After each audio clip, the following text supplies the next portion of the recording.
नमस्कार।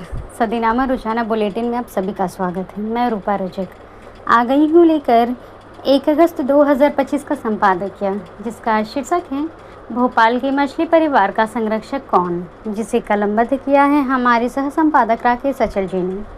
आज का हमारा विषय भोपाल के मछली परिवार को लेकर है। संरक्षक यानी रक्षक कौन है। शिवराज सिंह चौहान के बाद मछली परिवार को यदि किसी का संरक्षण मिला होगा तो तय है कि कोई और नहीं बल्कि इलाके के विधायक होगा। जानते हैं इस संबंध में आगे क्या कहते हैं हमारे संपादक महोदय। मध्य प्रदेश की राजधानी भोपाल तालाबों का शहर है, लेकिन इसमें जो मछलियां और मगरमच्छ पल रहे हैं वे बड़े अलग किस्म के हैं।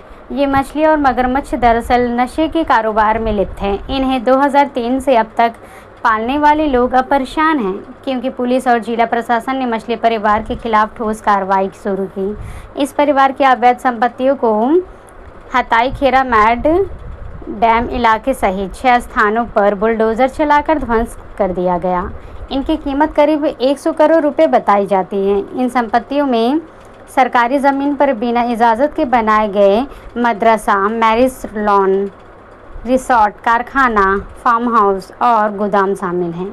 हकीकत ये है कि ये जो मछली परिवार है भाजपा की कृपा से सरजब्स हुआ, क्योंकि मध्य प्रदेश में 18 महीने न के अल्प कालखंड को छोड़कर मप्र में भाजपा का अखंड राज है। इस तालाब या इस लंबे कार्यकाल में श्री उमा भारती कुल 9 महीने मुख्यमंत्री रहीं, इसलिए वे मछली पालन के लिए शायद ही सोच सकती हों। स्वर्गीय बाबूलाल गौर अब है नहीं, इसलिए यदि उन्होंने मछली परिवार को संरक्षण दिया भी हो तो कुछ किया नहीं जा सकता। चौहान प्रदेश के मुख्यमंत्री के रूप में कुल मिलाकर 18 वर्ष और 3 महीने तक कार्यरत रहे, इसलिए ये आसानी से कहा जा सकता है कि अनैतिक कारोबार का मालिक मछली परिवार चौहान की कृपा या देखी अनदेखी से पनपा। चौहान का पहला कार्यकाल 29 नवंबर 2005 से 12 दिसंबर 2008 तक लगभग 3 वर्ष रहा। ऐसे हो ही नहीं सकता कि मछली परिवार की शोहरत चौहान के कानों तक न पहुंची हो। चौहान का दूसरा कार्यकाल 12 दिसंबर 2008 से 14 सितंबर 2013 तक 5 वर्ष का रहा। इसमें तो निश्चित ही मछली परिवार उनके संपर्क में आया ही होगा। चौहान का तीसरा कार्यकाल 14 दिसंबर 2013 से 17 दिसंबर 2018 तक 5 वर्ष का था और वे चौथी बार 23 मार्च 2020 से 12 दिसंबर 2023 तक लगभग 3 वर्ष और 9 महीने मप्र के मुख्यमंत्री रहे। इसलिए मप्र में मछली परिवार के पनपने की सारी नैतिक अनैतिक जिम्मेदारी चौहान की है। चौहान के बाद मछली परिवार को यदि किसी का संरक्षण मिला होगा तो तय है कि कोई और ही नहीं बल्कि इसके इलाके का विधायक होगा। विधायक कौन है, किस दल का है, ये पुलिस को भी पता नहीं और शायद पता भी है और जनता को भी। लेकिन मछली परिवार मौजूदा मुख्यमंत्री डॉक्टर मनमोहन यादव की पुलिस के जाल में फंसा तब जब पानी सिर के ऊपर हो गया। मुख्यमंत्री डॉक्टर मोहन यादव की पुलिस को भी मछली पकड़ने लंबा समय लग गया, यानी कोई 1 साल 8 महीना रहा। डॉक्टर मोहन यादव ने मध्य प्रदेश के मुख्यमंत्री के रूप में 13 दिसंबर 2023 को शपथ ग्रहण की थी। एसडीएम हुजूर विनोद सोनकिया के मुताबिक यह कार्रवाई शकील अहमद और सारिक इरजाद अताउल्लाह शारिक उर्फ मछली सोहेल अहमद और शरीफ अहमद के खिलाफ की गई। ये सभी मछली परिवार के सदस्य हैं जो ड्रग्स तस्करी, महिलाओं के यौन शोषण समेत जबरन वसूली जैसे गंभीर अपराधों में शामिल हैं। मजे की बात यह है कि पिछले 18 साल से मछली परिवार को पाल रहा जिला प्रशासन अब कह रहा है कि इन संपत्तियों का निर्माण बिना नगर निगम और टीएनसीपी की अनुमति के सरकारी ज़मीन पर किया गया था। मछली परिवार पर पहले से ही ड्रग तस्करी और अन्य अपराधों के कई मामले दर्ज हैं।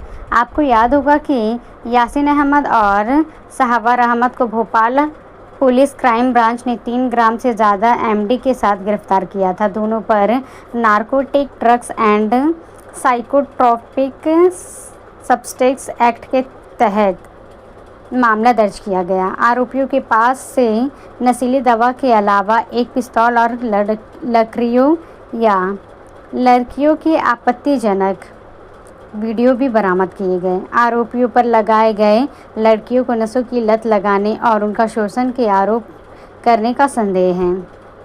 राष्ट्रीय मानवाधिकार आयोग की सदस्य प्रियंका कानूनगो ने पुलिस अधिकारियों के साथ आरोपियों की कथित तस्वीरें एक्स पर पोस्ट की। उन्होंने आरोप लगाया है कि पार्टियों में लड़कियों को नशे की लत लगाई जा रही थी, उनका शोषण किया जा रहा था और उन्हें इस्तेमाल और इस्लाम में निरंतरित या धर्मांतरित किया जा रहा था।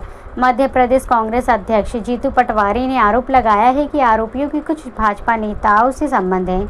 एक बयान में उन्होंने कहा, भोपाल में ड्रग्स माफिया के खिलाफ कार्रवाई के दौरान सामने आया मामला न केवल चौंकाने वाला है, बल्कि राज्य सरकार की नैतिक और प्रशासनिक विफलता की जीता जागता सबूत है। यह भाजपा सरकार के भ्रष्टाचार और अपराधियों के साथ मिलीभगत को उजागर करता है। कांग्रेस के नेता ने कहा है कि मुख्यमंत्री मोहन यादव को स्पष्ट करना चाहिए कि क्या आरोपियों का उनके किसी मंत्री से संबंध है। अब गेंद मुख्यमंत्री डॉक्टर मोहन यादव के पाले में है। वे छूट दे तो उनकी पुलिस मछली परिवार के संरक्षक मगरमच्छ को भी पकड़ सकती हैं, भले ही वो विधायक हो या मंत्री। लेकिन लगता नहीं ऐसा हो पाएगा, क्योंकि जो मगरमच्छ है वो भी नया खिलाड़ी नहीं है। उसकी जड़ें बहुत गंभीर और बहुत मजबूत हैं। इस पूरे कांड को देखते हुए मुझे एक पुराना दोहा याद आता है कि सारंग ले सारंग चली कर सारंग की ओट, सारंग झीनो पाई के सारंग कर गई चोट। तो ये था दोस्तों हमारा आज का संपादकीय। कल फिर लौटेंगे एक नए विषय, एक नए संपादकीय के साथ। तब तक के लिए नमस्कार।